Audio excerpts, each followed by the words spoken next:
और मुझको लगता है कि आदरणीय अश्विनी वैष्णव जी का यहाँ आना आईटी क्षेत्र के लिए एक बहुत बड़ा अपॉर्चुनिटी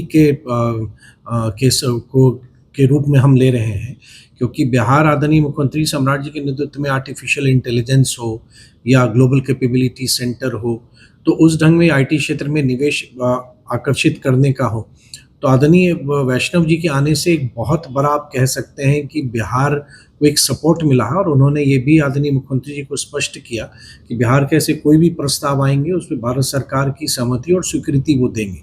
नमस्कार, आप न्यूज फाउंडेशन देख रहे हैं, मैं हूं आपके साथ वंदना। एक और जहां बिहार में मानसून शुरू होने से पहले जल जमाव का मुद्दा फिर से चर्चा में है। पटना में मेट्रो का काम युद्ध स्तर पर चलने के कारण आम लोगों को काफी कठिनाई हो रही है। वहीं दूसरी ओर आईटी के क्षेत्र में अब बिहार को और भी ज्यादा विकास की गति मिलने वाली है, क्योंकि नगर विकास एवं आवास मंत्री नीतीश मिश्रा ने जो है बड़ा बयान दिया है और बड़ी जानकारी भी दी है। क्या कुछ उन्होंने कहा है, पहले उनकी पूरी बातों को सुने। देखिए, मैं मानता हूं कि आज का दिन आईटी सेक्टर के लिए, इलेक्ट्रॉनिक्स क्षेत्र के लिए और बिहार के एक जो नए बिहार का जो इमरजेंस हो रहा है, जिसको हम एक राइजिंग बिहार कहते हैं, बहुत बड़ा दिन हम सबके लिए है। क्योंकि भारत सरकार के आदरणीय मंत्री जो इंफॉर्मेशन टेक्नोलॉजी, इलेक्ट्रॉनिक्स और रेल मंत्री हैं, आदरणीय अश्विनी वैष्णव जी, उनका आना हुआ और उनके साथ बिहार के आदरणीय मुख्यमंत्री श्री सम्राट चौधरी जी, जो पटना में पाटलिपुत्रा इंडस्ट्रियल एरिया में STPI है, जो सॉफ्टवेयर टेक्नोलॉजी पार्क है, उसमें वैसे उद्यमी और स्टार्टअप्स जो आईटी क्षेत्र से जुड़े हुए हैं उनके साथ उन्होंने संवाद किया। बहुत बार लोगों को लगेगा ये संवाद किया है, लोगों से उन्होंने सुझाव मांगे कि जो वर्किंग हो रही है उसको और बेहतर हम क्या कर सकते हैं और राज्य सरकार या केंद्र सरकार के स्तर पर क्या आवश्यकताएं हैं जो करने से बिहार के युवाओं को लाभ मिलेगा। जो सुझाव आए, आदरणीय मुख्यमंत्री सम्राट जी ने भी वहाँ पे जो विषय थे उसको उन्होंने स्पष्ट किया। भारत सरकार के आदरणीय मंत्री वैष्णव जी ने भी जो नीतियां हैं या जो उसमें किया जा सकता है वो के बहुत अच्छे अच्छे सुझाव आए। और मुझको लगता है कि आदरणीय अश्विनी वैष्णव जी का यहाँ आना आईटी क्षेत्र के लिए एक बहुत बड़ा अपॉर्चुनिटी के रूप में हम ले रहे हैं, क्योंकि बिहार आदरणीय मुख्यमंत्री सम्राट जी के नेतृत्व में आर्टिफिशियल इंटेलिजेंस हो या ग्लोबल कैपेबिलिटी सेंटर हो, तो उस ढंग में आईटी क्षेत्र में निवेश आकर्षित करने का हो, तो आदरणीय वैष्णव जी के आने से एक बहुत बड़ा आप कह सकते हैं कि बिहार को एक सपोर्ट मिला है। और उन्होंने ये भी आदरणीय मुख्यमंत्री जी को स्पष्ट किया कि बिहार के ऐसे कोई भी प्रस्ताव आएंगे उसमें भारत सरकार की सहमति और स्वीकृति वो देंगे। साथ ही साथ उन्होंने ये भी कहा कि इलेक्ट्रॉनिक्स इक्विपमेंट के क्षेत्र में मेक इन इंडिया के संदर्भ में भारत में बहुत निवेश आ रहे हैं और इलेक्ट्रॉनिक आइटम्स अब अपने देश में बन रहे हैं।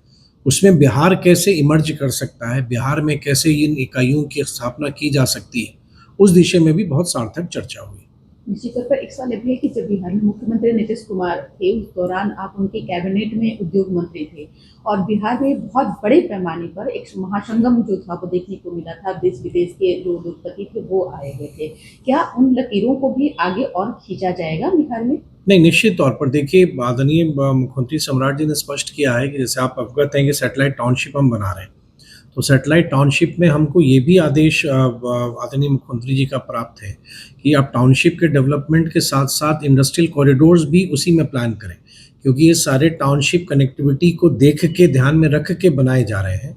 तो इंडस्ट्रियल कॉरिडोर भी बनता है तो उससे भी फ़ायदा होगा, मतलब जो लोगों को रहने की जो सुविधाएं मिलेंगी, साथ साथ में इंडस्ट्री के एक्सपेंशन का भी स्कोप होगा।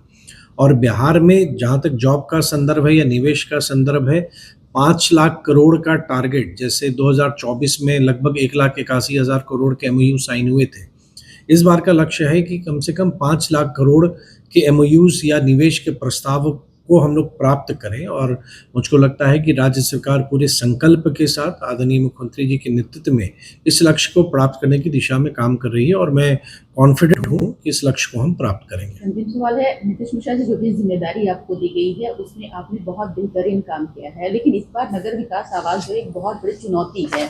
मानसून से पहले युद्ध स्तर पर भी देख रहे हैं तैयारियां चल रही है जगह जगहों पर। क्या आने वाले समय में निजात मिलेगा? देखिए, कभी भी पूरी तरह सब समस्याओं को दूर करने का तो मैं दावा नहीं कर सकता, लेकिन हाँ, इतना ज़रूर है कि बारिश के समय में, मानसून के समय में पटना के साथ साथ बहुत सभी हमारे शहरी क्षेत्र में जल जमाव की समस्या होती है। धीरे धीरे जल जमाव जहाँ होते हैं वहाँ के अस्थायी समाधान के लिए भी योजनाएं हम लोगों ने स्वीकृत की है। बहुत जगह स्टॉर्म ड्रेनेज वाटर के भी हम लोगों ने अभी योजनाएं स्वीकृत की हैं, कहीं उस पर काम चल रहे हैं। तो हम लोग का लगातार इस बार फोकस रहा है पटना के साथ साथ सभी शहरी क्षेत्रों में, और हमने स्पष्ट निर्देश भी दिया हुआ है कि विगत वर्षों के अनुभव के आधार पर आपको जो भी कार्य करने की आवश्यकता हो उसको आप करें। डिपार्टमेंट हर एक सपोर्ट उनको देगा। बुडको जो हमारा एग्जीक्यूटिंग एजेंसी है, हमारे कार्यों को जो करती है, उनको भी हमने ये निर्देश दिया हुआ है कि जहाँ पे अधूरे काम हैं उनको आप तुरंत पूरा कर लें।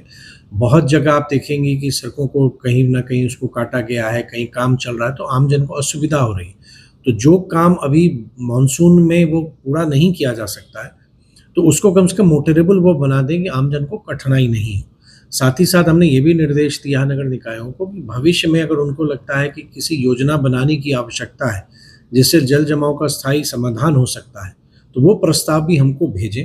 तो इस वर्ष तो हम उसको नहीं कर पाएंगे, लेकिन इतनी ज़रूर मेरी कोशिश होगी कि आने वाले समय में एक लॉन्ग टर्म सॉल्यूशन के आधार पर सभी शहरी निकायों में चरणबद्ध तरीके से जल जमाव से अस्थायी मुक्ति हम दिला सकें। पटना टाउन की बात करें तो कई क्षेत्र ऐसे हैं जहां जल जमाव की स्थिति बन जाती है और वहां मेट्रो वाला काम भी चल रहा है।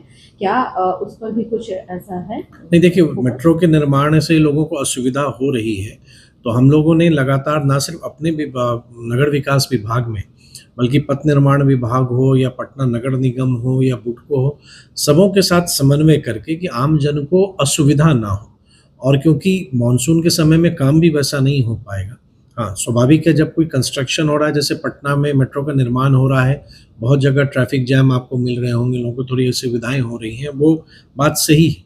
लेकिन आम जन को मानसून में उसके कारण कठिनाई नहीं हो, हमारी ये पूरी कोशिश है और हम लोग लगातार उस कोशिश में हैं और पूरी तत्परता के साथ जहाँ भी हमें फीडबैक मिल रहा है, जिस भी माध्यम से, चाहे कोई व्हाट्सएप पर भेजते हैं या सोशल मीडिया पर लिखते हैं या हमारे डिपार्टमेंट के डिफरेंट चैनल्स में या विभिन्न माध्यमों से अगर कोई हमको शिकायतें प्राप्त होती हैं, तो तत्क्षण हम लोग उसकी निराकरण की दिशा में काम करते हैं। तो सुना आपने कि क्या कुछ कहा। बता दें कि साफ तौर पर नीतीश मिश्रा ने कहा कि जिस तरह से जल जमाव एक बहुत बड़ी चुनौती बन चुकी है, ऐसे में अपने तमाम अधिकारियों को उन्होंने निर्देश दिया है कि जल्द से जल्द वह अपना काम को पूरा कर लें। वहीं दूसरी ओर जहां उद्योग के क्षेत्र में अब बिहार में भी बड़ा जो है एक पैमाना देखने को मिल सकता है, जहां बड़े बड़े उद्योगपति अब उद्योग बिहार में लगाएंगे। जाहिर सी बात है, रोजगार एक बड़ा मुद्दा जो है बिहार में बन चुका है। ऐसे में तमाम लोगों को रोजगार भी मिलेगा और बिहार में विकास की गति की भी जो और रफ्तार बढ़ सकती है। इस पर बस इतना ही। बने रहिए न्यूज फाउंडेशन के साथ। तब तक कि हमारे चैनल को आपने सब्सक्राइब नहीं किया है तो कर लीजिए, और साथ ही न्यूज फाउंडेशन के फेसबुक पेज को जरूर फॉलो करते रहिए। धन्यवाद।